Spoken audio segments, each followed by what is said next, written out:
Follow the money. That's what I always say. You always follow the money. Yeah. This is Follow the Money with Mitch Moss and Pauly Howard on VSiN.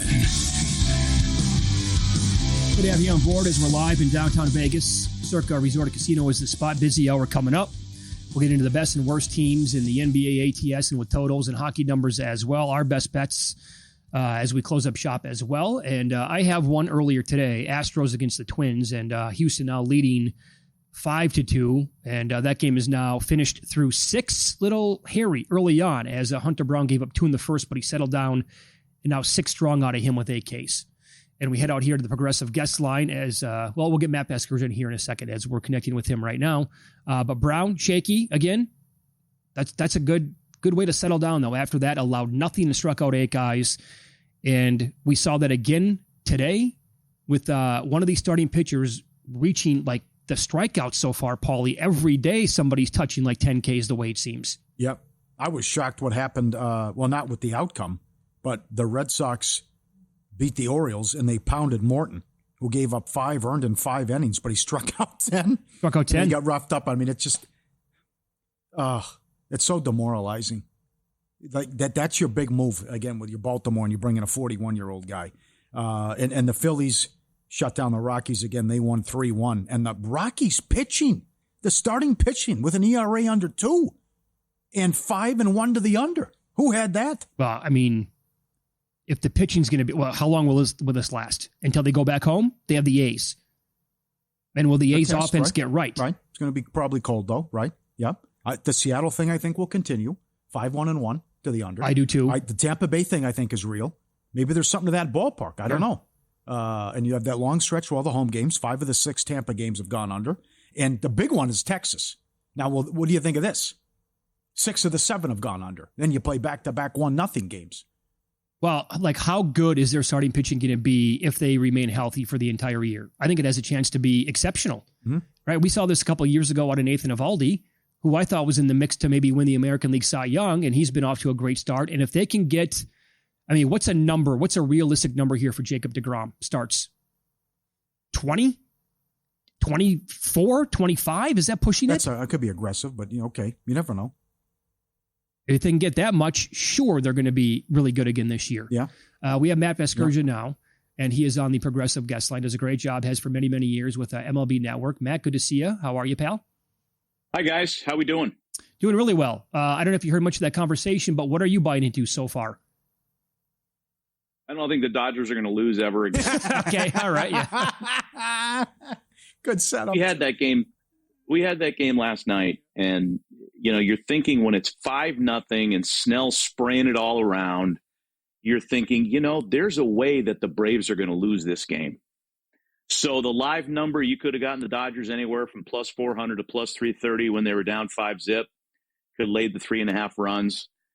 They get the homer from Edman. They get the homer from Conforto. And then it was just destiny that they were going to win the game. I didn't think it was going to be a Shohei walk-off. But doggone it, Brian Snitker did everything he could do to get them a win before they come home to avoid being winless. He brings his closer in the 8th. Everything backfired. The Braves are bad right now. The Dodgers are rolling. And, man, I mean, imagine being 0-7 for your opening day tomorrow, knowing that no team that started 0-7 has ever made the playoffs. That the Braves are a mess. But, man, are the Dodgers good. It's a joke. They're doing this without Freddie Freeman. They played a crappy game yesterday. I don't know if you guys saw it. Yeah. They kicked it around like crazy. Yeah. 3 errors. Max Muncy yanked 2 throws. Yep. Pages makes a bad play in center. They played the worst game of the season for them, and they still won. That's how good they are. Yeah. Well, everyone in the dugout assumed he was going to hit the walk-off, too, on the bobblehead night. All those, I couldn't believe the comments after the game. Like, Edman, we knew he was going to hit it. It just was what part of the park it was going to go to. So how many times, we talked about this earlier in the week, how many times do you think you're going to be an underdog this season?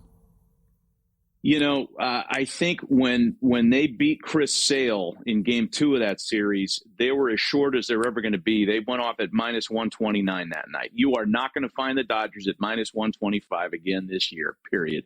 That's it. I mean, you're going to have to lay some massive tax on them when they have the Marlins in town facing Yamamoto, just out of the top of my head. Tomorrow's interesting because they're in Philly and they have Yamamoto on the road. The Dodgers aren't running a lot. They're not stealing a lot of bases. But Jesus Luzardo is one of the slowest dudes to the plate in the league, and you can run on him. Any other team, if it was Pittsburgh, who's running like crazy, you play your stolen base props in that game. I'd stay away from the Dodgers in this series just because at some point they are going to lose. We're, of course, being facetious, saying they're going to go 162-0. And Philly's a good team. Maybe you get a shorter price in this series, though, because it's Philly. All right. Dodgers are $1.40 tomorrow. The Cubbies are $1.75. Imanaga at home against the Friars. What do you think of San Diego's start? That division's awesome. Yeah, imagine if the Braves had won that game yesterday, the Dodgers would have been out of first place because San Diego's rolling. And credit anybody, and we were talking about this at our shop a little bit. Michael King wasn't very good in his first start of the year. He went 2 2/3. He was walking guys. He comes back and punches out 11 in 5 innings in his second assignment of the year, and that's the guy that they know they have. So there's a difference, right? And for your audience, for your people, when you're seeing a Vanguard guy, a brand name starter, a guy like Michael King, and he struggles, maybe the number comes down, his strikeout prop comes down for his next assignment. Maybe that's the time to strike. Some of us thought that was going to be the case with Snell yesterday, but April Blake Snell is not as good as Midsummer Blake Snell. He gets to Midsummer and he rolls and he's the best in the league. But look at his April numbers, not very good. And I think those are among the reasons why they're going to handle him with kid gloves in April. He's not going to go past 5 innings this month. I'll give it, yep. So, you know, it's all very customized. It's all very case by case. Give you another one. And now this is also going to be like matchup dependent, right? But I don't like chasing stats usually on a pitcher. Mackenzie Gore, brilliant in his first start, struck out 13. They posted, like you would think, a very achievable K prop the next time out, 5.5.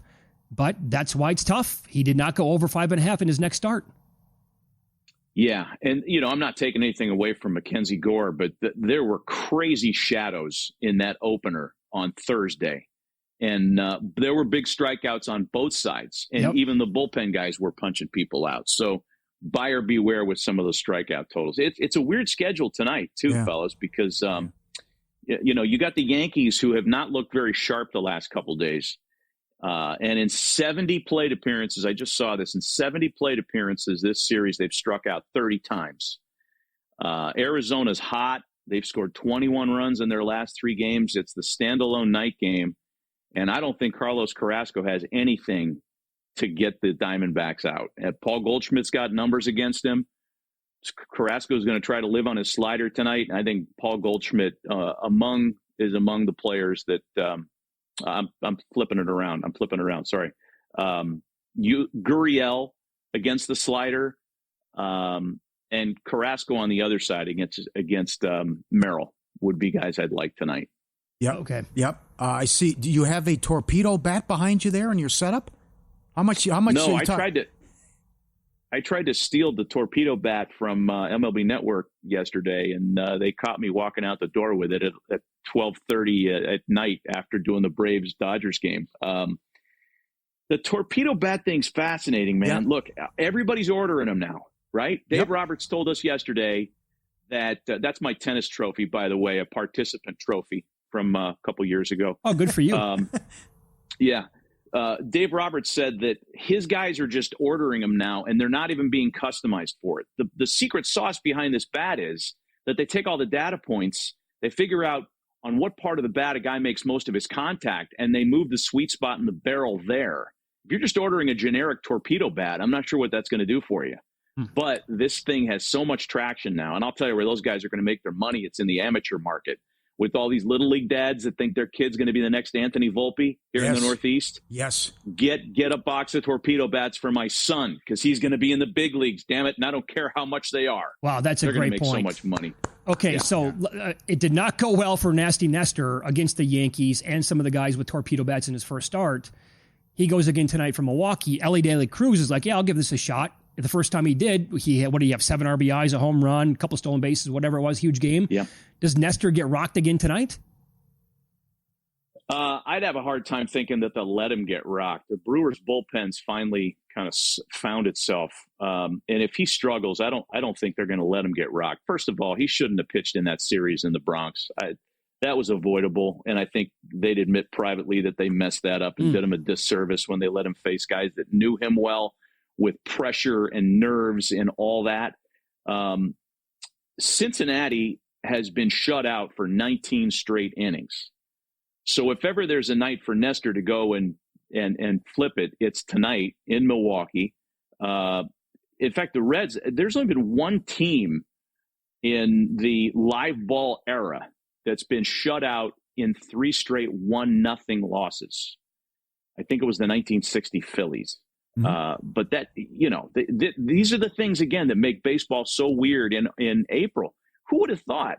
And the Reds were loud in one of their wins against Texas, and then they got shut out the next night. So if I had to pick a side on that one, I'd say Nestor shows up tonight, and the Brewers are good. Have you seen enough? Is Sacramento a launching pad?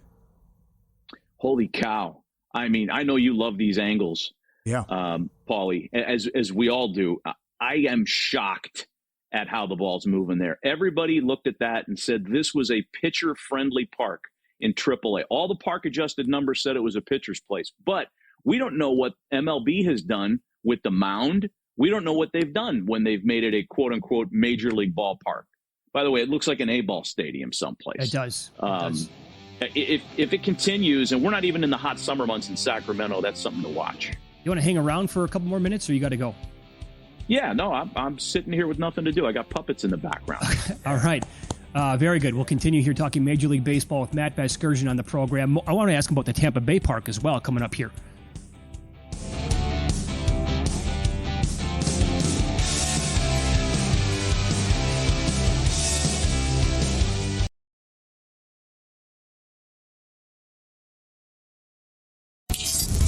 This is Follow the Money on VSiN. We will continue our discussion here on Major League Baseball. Love Matt Vasgersian. Does a great job on MLB Network. Kind enough to hang around for a second segment here on the Progressive Guest Line. So I want to expand on the A's ballpark here as well, because Pauly brought this up during the series, Matt, with the Cubs. Like, how much of that is the ballpark? How much of that was the Cubs offense overall? Because when you look at the numbers overall and the hitting on the A's side, they didn't really contribute to those games flying over the total. But Severino got rocked. Springs got rocked. Could it be a combination of like the ballpark, the A's pitching is not going to be great, and then opposing teams hitting there as well? I think that's probably the best we could do with it at this point without, a ton of games there yet, without a ton of data. Is it something where left-handed hitters are going to have a better time? Like, Kyle Tucker sure enjoyed himself there. Seiya Suzuki sure enjoyed himself there, except for the trip he had to make to the John. I don't know if you saw that, but the commodes are in center field. Okay. So he had to run in an inning break. He had to run to center field, go in the fence to relieve himself, and then come back and join the rest of the band and finish the game. It's bootleg. It's bootleg. But I'm fascinated by the way the ball goes there. Honestly, the park adjusted factors when it was a minor league facility were very pitching friendly, as we said earlier.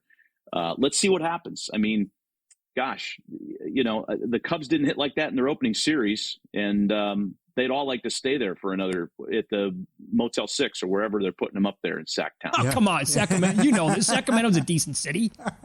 I'm just playing. I'm just a bitter Oakland guy. That's all. I know. Yeah, I don't blame you. You're going to have season tickets, though, when they move and play on the Strip in Las Vegas, no question.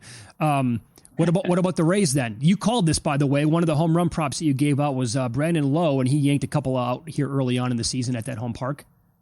Yeah, I'm telling you, the schedule is so front-loaded for them. They have a major advantage playing in that ballpark. Not only is it perfect this time of year, but it's a very luxurious place. It's the best spring training facility in the league because it's the Yankees, and now the Rays are benefiting from that. It's shorter to right field than Tropicana Field was, and that's why I love guys like Brandon Lowe to homer. Whenever there's a right-handed fly ball pitcher, get something on Brandon Lowe to hit a homer that day. Josh Lowe, unfortunately, is hurt, and that's kind of their big left-handed pop in that lineup. They've got a switch hitter, too. This Jake Mangum guy is raking. He's 7 for his last 8.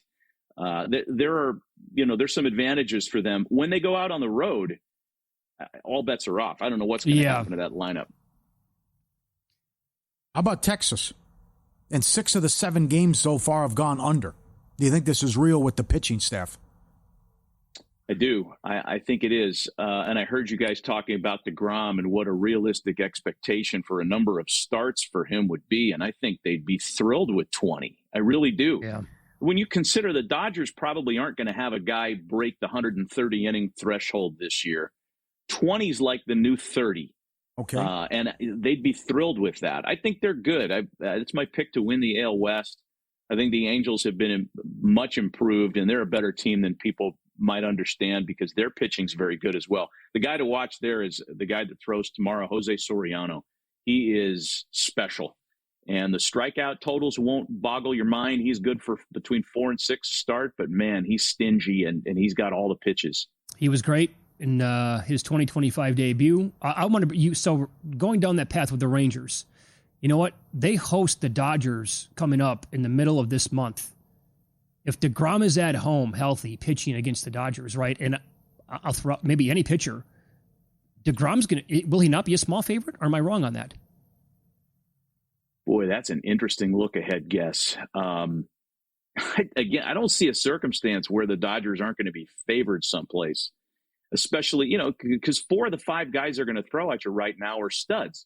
Would DeGrom be favored against Sasaki? Maybe. Would he be favored against Yamamoto? I don't think so. I'm going to say no. Would he be favored against Snell? This time of year, that's a coin flip for me. If it's midsummer, it's Snell. But yeah. That's a really good question. Maybe that's a chance to get the Dodgers at a cheaper price finally. You know what might happen there? Because you're probably right. Books are going to be very careful with this, but by offering plus money because it's going to get gobbled up probably by most people. Maybe the Dodgers are a favorite in that game, but they make DeGrom the favorite in the first 5. Ooh, now that's an interesting way to look at it too. Yeah, I think so. That's an interesting angle. Again, these April numbers are tricky. Everybody on the White Sox starting staff is Cy Young right now. Do we expect that to continue? Mm-hmm. Probably not. No, probably not. If you jumped in early, good for you. If you had some faith in those guys that nobody'd ever heard of. Do you have an explanation, or can you recall why is there such a disparity between teams that are running and teams that aren't running with the stolen bases? This is crazy because you mentioned the Pittsburgh thing earlier, but there's a couple teams. Padres at 15. Yeah, there's a couple teams that are running a lot, and then there's some teams that aren't running at all. And there was one team that hasn't. I can't remember who it was. There's a team that hasn't even attempted a stolen base yet. Guardians and A's do not have one. Okay, yeah, wow. It's just got to be a personnel thing, right? If you got the Rabbits, you let them run in this environment with, the throws over to first base and stolen bases being what they are now. And that's how the Pirates are going to have to win. They're going to have to manufacture runs and pitch because there's not a lot of power in that lineup. And I'm disappointed because they're coming to the Bronx after this series is over with Arizona tonight. I was hoping that Skeens was going to face the Yankees at some point this weekend, but it looks like they're going to miss him. So that would have been an early kind of one to circle on the calendar, along with what we saw yesterday. That Braves-Dodgers game was pretty special. Yeah. Okay, so we brought this up to begin when you joined us here earlier this hour, and you said that no team obviously has ever started 0-7 and made the playoffs. The Braves are plus 180 to make the playoffs. Check that. They're plus 180 to miss the playoffs right now. They're minus 230 to make it at DraftKings. They're so talented, though. They're going to be getting Acuna back Strider at some point. Is this going to be the team to break that historical trend? Well, this would be, if any team is going to get in there at 0-7, it would be a team now with the expanded format, right? You start 0-7 back in the old days, and there's no chance you're going to win the division that way when it was your only path to play in the postseason. If you really analyze the National League, you could probably come up with 6 teams that are better than the Braves. They're right there, though. The 3 teams the Giants are better than what people think. Yes. So if 2 wild card teams come from the NL West, the Dodgers win the division, let's say, for example, and you get Arizona and San Diego to go through, somebody has to win the Comedy Central. I don't know who that's going to be. And then the Phillies win the East. You're talking about the Mets, the Braves, maybe the Cubs if they don't win the division. You could kind of write off the rest of the National League, but the Braves are not in that upper echelon of the top 5 teams at this point. We didn't give you a lot to work with the slate, but you touched on it earlier. Carrasco shouldn't be a starting pitcher. He's in there because of the injuries with all the Yankees that have suffered already. So how creative do you want to get, and what do you want to do with Diamondback props tonight with batting props? Well, I mean, Carrasco gave up 3 runs in 2 innings in his debut with the Yankees as a reliever. I'd have a hard time thinking he goes long into the game. I think the Diamondbacks team total is 4.5 or 2.5 through the first 5. Mm-hmm. Feels like both of those numbers are reachable for Arizona. They're red hot right now. They've won 3 in a row and they've scored 21 runs in those 3 games. Corbin Carroll's interesting though, because if there's one guy that Carrasco might be able to handle almost counterintuitively, it's their best hitter. Carroll's got 5 strikeouts on sliders this year, and that's the most of anybody in baseball. I know, short sample size, I get it. And Carrasco's going to live on that slider. It's not a secret. That's what he's been the last few years. It's what he's been for a long time, actually. It's just less of a slider than it used to be. So pick another Diamondback. Try to find, some nice plus money guy out there. 1.5 bases, 1.5 total bases, something like that. But I think Arizona scores runs in this game. I think you're right. It's around. By the way, go ahead. Wind blowing out at Yankee Stadium tonight. There's a great site. Have you guys ever gone to Swish Analytics? So good. Really good stuff, man. They've got umpire ratings. They've got a weather map that gives you wind direction and strength for every game that night in the window that the game is being played. So instead of going to your weather app on your phone, you're getting it from 7 to 10 p.m. in the Bronx with a little grid. Swish Analytics, it's the best thing for weather. Very good. By the way, the Yerfy number tonight, the Yerfy is favored with Carrasco on the mound, minus 135 for there to be a run in the first inning between the Yankees and the Diamondbacks. I know a lot of people that love those plays. They scare me a little bit because those are coin flips every night for me. I don't know. I'm with you. Love talking to you, Matt. Yes. Thanks so much for the time. Enjoy the games that we have tonight. Only Always 2 of them. Good talking to you guys. Yep. There you go. Be good. Thanks, guys. Yep. Matt Vasgersian here on the Progressive Guest Line. So good. What a line to start. Dodgers were horrible. Played their worst game of the season. Yeah. Won the game. Threw it all over the yard. Well, how many Snell had nothing. Won the game. Snell gave up 5 runs. They were all unearned. That'll tell you how bad the defense was last night. Yeah. They showed up drunk, hung over from the net. I'm just throwing this out. I'm joking, obviously. But it's like, hey, we'll show up with our C game tonight. Why not? We're 7-0. We still won it. No problem. That's how good they are. Yep. So we'll look at the best and worst teams in the NBA and hockey, ROI, ATS with totals as well coming up here. And Follow the Money. It's VSiN, the Sports Betting Network.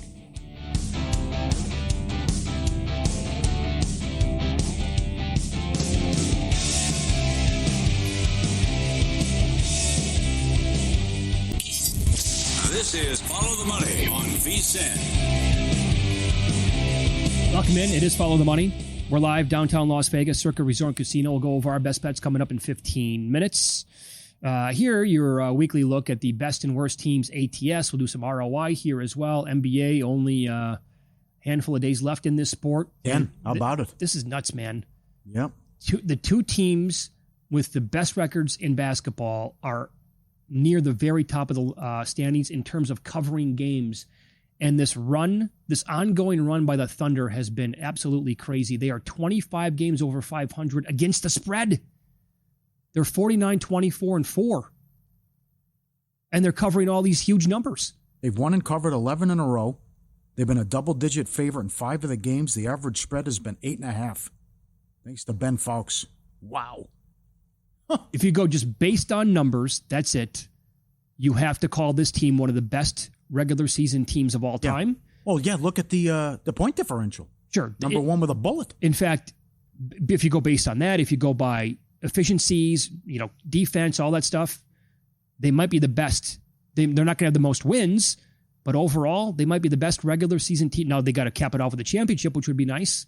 But the Raptors are actually number 2, 17 games over 500. The Cavaliers are 45-30-1. Then you get into the Clippers, 10 games over 500. The Lakers are 9 games over 500. Portland's been a great story late. Well, that Raptors is sneaky. Yeah. They're a bad team. Very good. Yep. Pistons, Nets, Rockets, Bulls finish off the best teams in the NBA against the spread. The worst teams in the NBA, ATS. Yep. No surprise. 76ers. They're the exact opposite of the Thunder. 25-49-2. Did you see what their win total was? I'm going to guess was 51. Yeah. They lost more than that. I mean, think about that. You should get like a prize on your ticket. It should be worth double. Yeah, no kidding. If you bet a team under 51 and they wins and they lose more than that, incredible. I'm guessing that team. Well, here's the silver lining for the 76ers, right? They have a lot of young talent here on the team, right? It appears like Grimes can play. The kid from was McCain, who was like turned into the Rookie of the Year favorite for a minute. He got hurt. He'll come back. Maxi's awesome. They probably will trade George. I'd get rid of Embiid as well. Have a whole new strong draft. Yeah, then get a top 5 pick. Suns number 2 on the list. Who's more disappointing, Sixers or Suns? Got to be the Sixers. You can't even make the play-in. Yeah, well, they've also had a zillion injuries. Well, yeah. But I guess a lot of people saw this coming with the Suns, though. I don't know. They started 8-1, though. I did not. I like their win total over. I had Budenholzer Coach of the Year. Yeah, well, I thought he was going to get. I did too. I thought he's going to, but they thought that he's going to get fired a couple months ago. But then you have an eccentric owner, and we'll see what they do next season. They're going to try to run it back, and they're going to be in trouble because a lot of I think it's Houston that has their picks. Ugh. And Durant's going to be done soon, boy. Yep. Kings 12 games under 500 against the spread. Wizards on the list. Pelicans, Pacers, Spurs, and a couple of other teams as well. Nuggets, Celtics, Knicks below 500 against the spread. Best teams to the over. Cavaliers, 49-27. Fun team to watch. Super high pace. Hawks on the list as well. Hawks have been on this list, I think, for 3 years running. Yes. 46-29 to the over. Nuggets on the list, 46-31. Philly, 13 games over. Grizzlies, 12 games over. Spurs, Minnesota, Utah, all 10 games over 500 when it comes to overs this year in the NBA. Your best teams to the under in the association. Hornets, 47-29 to the under. That's surprising. Are you going to... Orlando, it's expected. Yeah. Will it smell a little fishy if the Hornets get the number 1 overall pick in the draft and they get Cooper Flagg? No. I wouldn't scream foul. Not like the Knicks with Ewing or what happened with the Cavs after LeBron left. Right. I mean, they're going to have. I mean, they're so bad this year overall with their win-loss record. But that's, as we've been saying for months here, it makes some sense, right? That's exactly what they need. Magic on the list, like you said. Nets, Boston, 41-35 to the under. That should say under up top. Clippers on the list, Lakers, Raptors, Bucks, Warriors, Trailblazers, rounded out here in the NBA. Very good. Not much with baseball. I gave you what's happened from overs and unders earlier. Let's go with hockey, and we're getting deep in the season as well. They've been number 1 for much of the year. ROI, Capitals, up almost 15 units, $100 bet every game on Washington. You're up 15 units thanks to Covers.com. Anaheim up 1260. Montreal, 1231.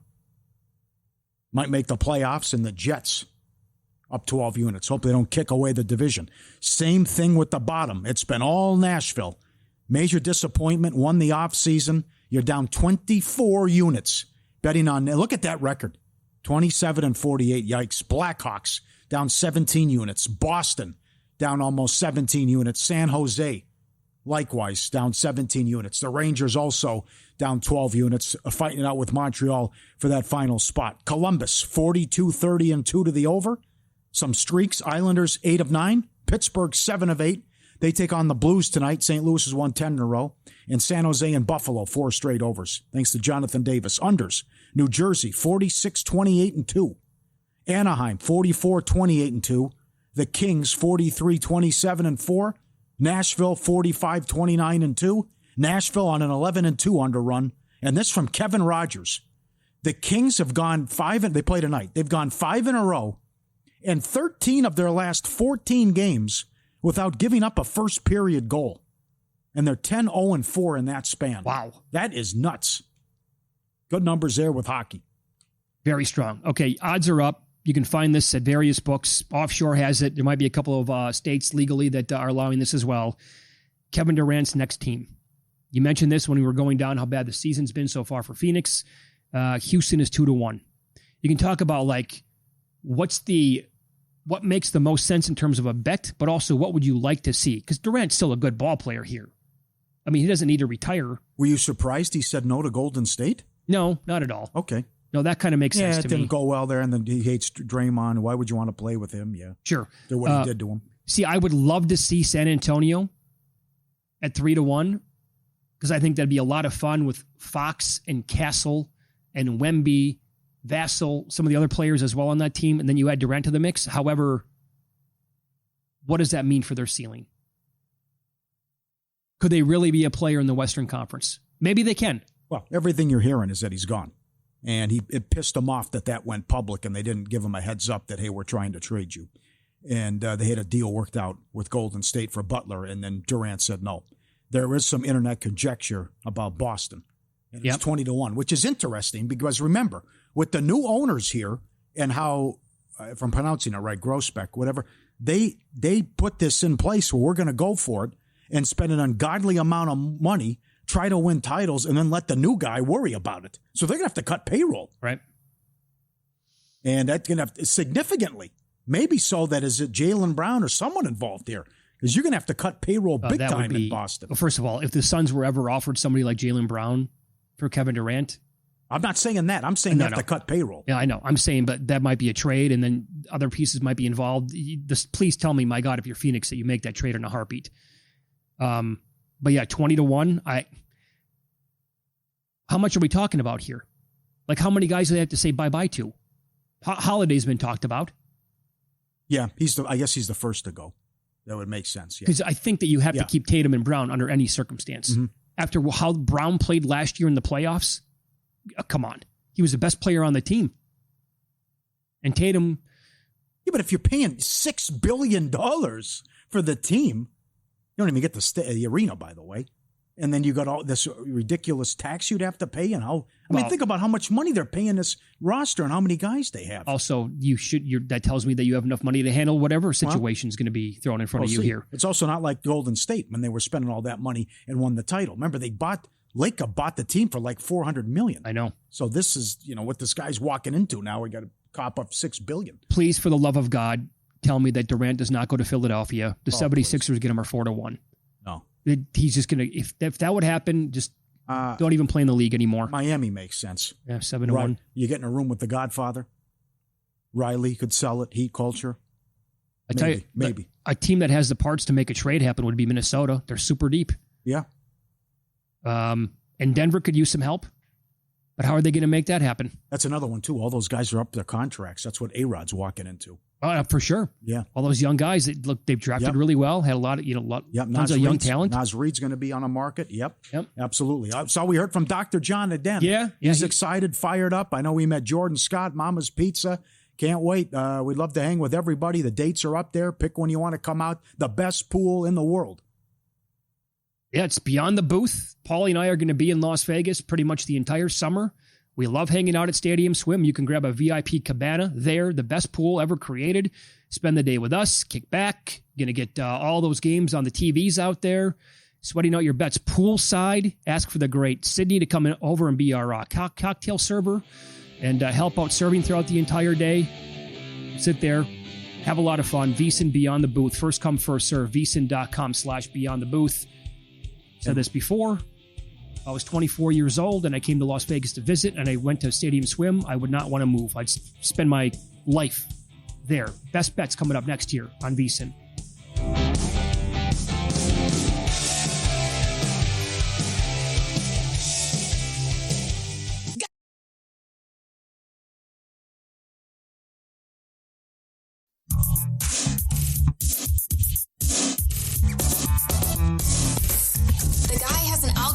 To determine the winner of any given college basketball game. Someone gives you 10,000 to 1 on anything. You take it. Take it. Take it. I'll bet you $20 I can get you gambling before the end of the day. No way. I'll give you 3-1 odds. Nope. 5-1. Nope. 10-1. You're out. All right. Again, while you go money line with those short spreads, it could fall 1 or 2. Davis with the game winner. Mavs win, don't cover. Money line got the winner. In a wild game against the Hawks. And are you kidding me? We get 5 goals out of Seattle. Total 5.5, and we lose.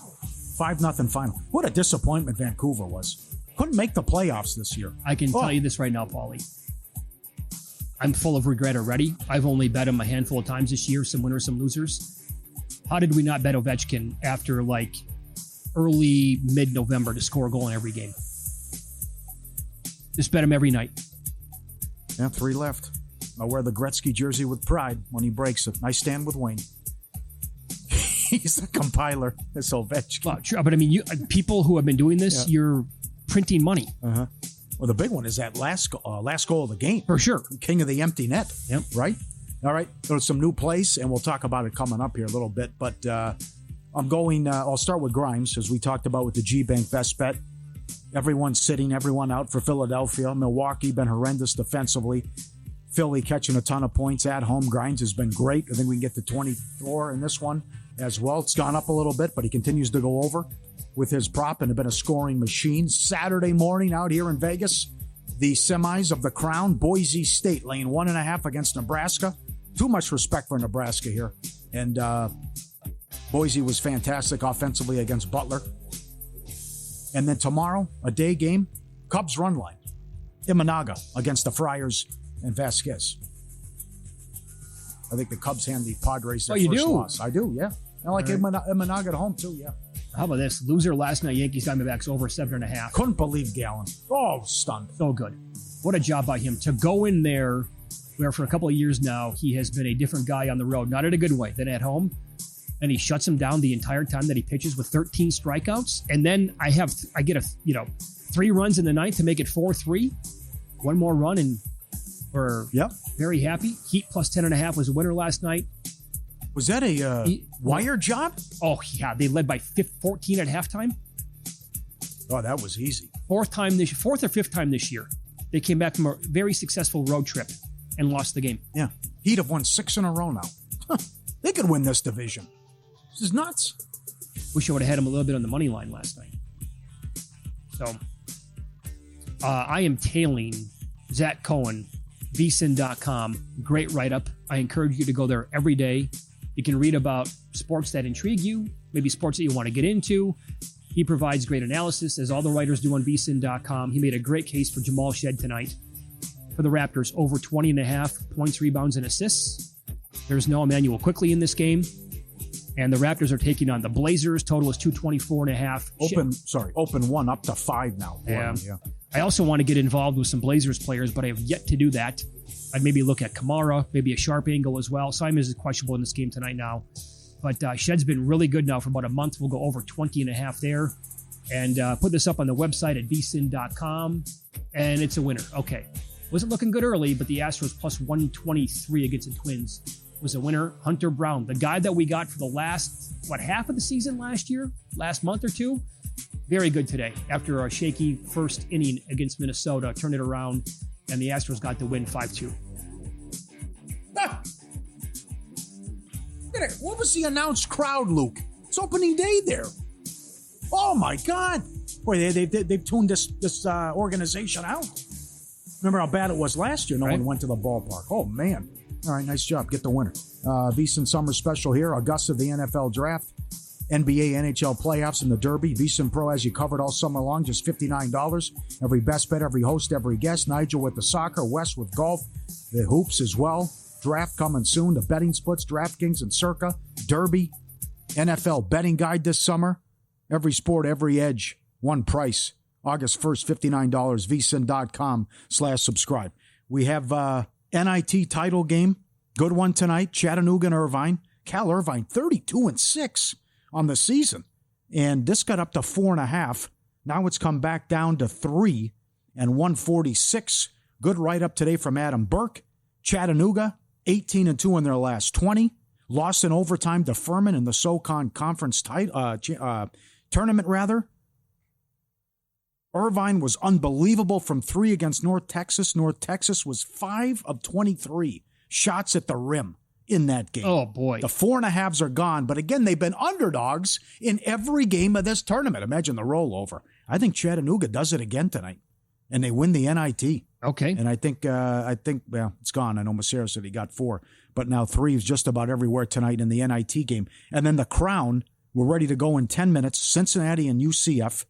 Cincinnati opened 4.5. It's up to 7 in some spots. And they bet the total over 149.5 to 158 in this one. And Villanova and USC. Villanova 3.5 up to 6. Greg Peterson makes the game 1.5. He makes USC a 1.5 point dog. Matt Ewins came on the show yesterday. He said that he's going to stay away from this game because how do you make Villanova? What, they opened 3 against Colorado? 3 against Colorado, yeah. No, close higher than that. Yeah, blew them out. So they were awesome, but now you're going to make them 5.5 against USC? Yeah. That doesn't make any sense. How? I would agree with that. Mm-hmm. UCF allowing 75 points per game in 15 of the last 17. The opponents at least scored 72. And again, another game they're betting the over in the Crown. Then you got the semis on Saturday and the title game Sunday. I'm trying to find some angles here with the Blazers game tonight as well against the Raptors, other than Jamal Shed. Kamara, again, he is 8-1 over 12.5 points his last 9, and 9 straight games over 1.5 made threes. He's taken, I think it's like 6. Yeah, he's attempting 6 per game over the last month. And you can find him right now over 1.5 in the $1.36 range. I'd have to dive into that tonight. Also, Shaedon Sharpe, 6-1 over 5.5 rebounds the last 7. I think Simons has been scratched tonight the way it looks. But there's no quickly in this game. I can tell you right now that one of these 2 teams playing tonight in this game, the Blazers-Raptors, one of those teams, Pauly, will be the first team I'm looking at next year to win the conference. Almost said it. And their win total over. Uh-huh. Yeah. You probably know who it is. Yeah, yep. So there was a lot of talk about this while we were on the show, but and I know Massaro, it bothers him as well. So he mentioned the Draymond Green thing, doing like a campaign on ESPN for Defensive Player of the Year. Could this work against him? Are some people with votes saying this rubs me the wrong way? And how he's, I forgot about this. The listeners are right. What Embiid did. How can I forget Embiid just saying, please, give me the MVP. And then he stunk in the playoffs. Yeah, and then people regretted giving him the MVP, and he never deserved it anyway. This is from Nate Duncan, who has 105+ thousand followers on X. I don't know if he has a ballot or not, but he tweeted this out. Yeah, he was on ESPN today, evidently saying, "Oh, it might be my last time. I'm begging for the award." What a pathetic look. Why are you giving him the airtime? Of course. What happened to this network? You're supposed to report the sports and talk about the story, not be the story. This is not gonzo journalism like Hunter S. Thompson. It's like I saw Von Tobel's tweet. Curry goes for 52. He's awesome. And it's like, well, I had a Hall of Famer reach out to me and said we would have heard him in the 70s. And what are we doing? It means nothing. It's all garbage. Nate Duncan, I see Green, Defensive Player of the Year Media Blitz is starting. The content is interesting. I'll consume it, but sorry, he's not close to Defensive Player of the Year this year. It's not a career achievement award. He should have won it in 23, in my opinion, but the brand was bad that year. Sam Vecini has covered the NBA for a long time. Again, I don't know if he has a vote or not. Can double check on that. He tweeted Nate and said, totally agree. He's had a strong close, and this is what I've been saying for weeks now on the show. He's had a strong close and has turned it up here late, but it's a full season award. If the media just auto votes for him because he says he's deserving, we might need to do some triage on how we vote for defensive awards moving forward. Spot on. You can't be this. If you have a vote, you can't buy into the nonsense. He's pounding his chest on his podcast. He's going on ESPN begging for the award. You got to do your homework and realize that the Warriors were a fringe playoff team before they brought in Jimmy Butler. Since then, a completely different team. And oh, by the way, the reason why Green's been much better on defense since they got him in, per certain metrics, if that's what you want to go by, Jimmy Butler's been a better defender. And he deserves more of the credit, at least as much of the credit as Draymond Green since they brought him in. You can't sit there and beg for awards. Meanwhile, they're asking Lou Dort. He's like, God, it's a team game. I'm gonna let our performances speak for themselves. It's nobody can be Barry Sanders anymore. Here's my 18th touchdown. You take it, ref. I don't want the ball anymore. Yeah, I know. And it's just infuriating because what they did last year, they gave it to Gobert because he was on the best defensive team. And then maybe they're not going to do that this year, although big movement in the market with Dort. Yeah. All right. Prime time's next for 4 solid hours. Good luck with your betting tonight. We'll see you.